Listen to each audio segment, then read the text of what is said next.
ايش بتاكل يا حلوم؟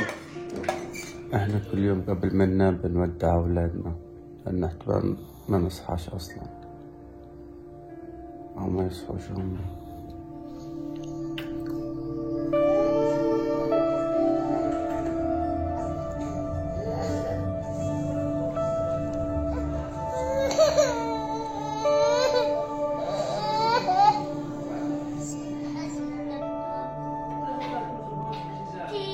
ايش بتسوي له؟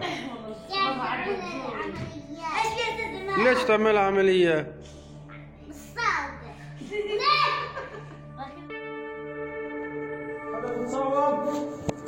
حدا متصاب بالكو؟ دار مين؟ يا ورتي البراش.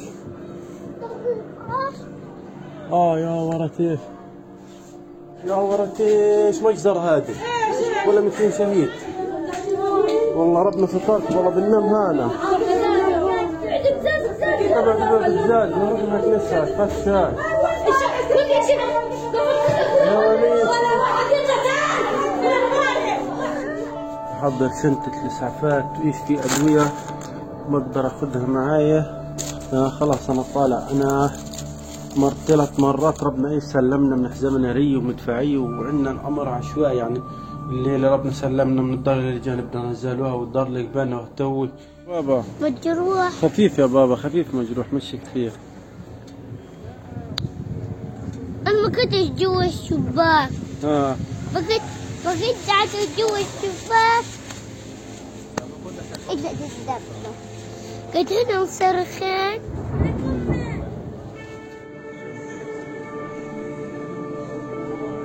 طلعت فوق برج الشفا، فوق مجمع الشفاء الطبي، بحاول أوصل نت،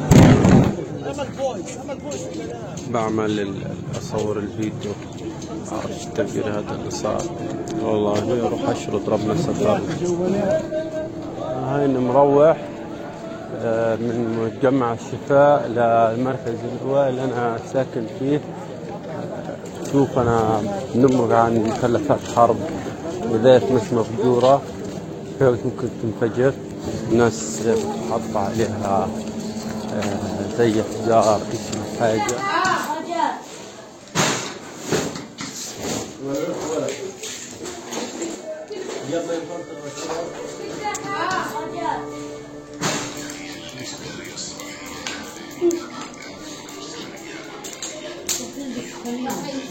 أنا الآن على برج على ارتفاع يمكن 6 طوابق، بحاول أن أجيب إنترنت.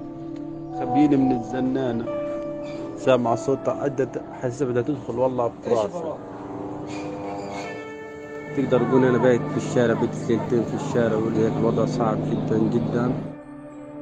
فيش أمان في أي مكان في غزة.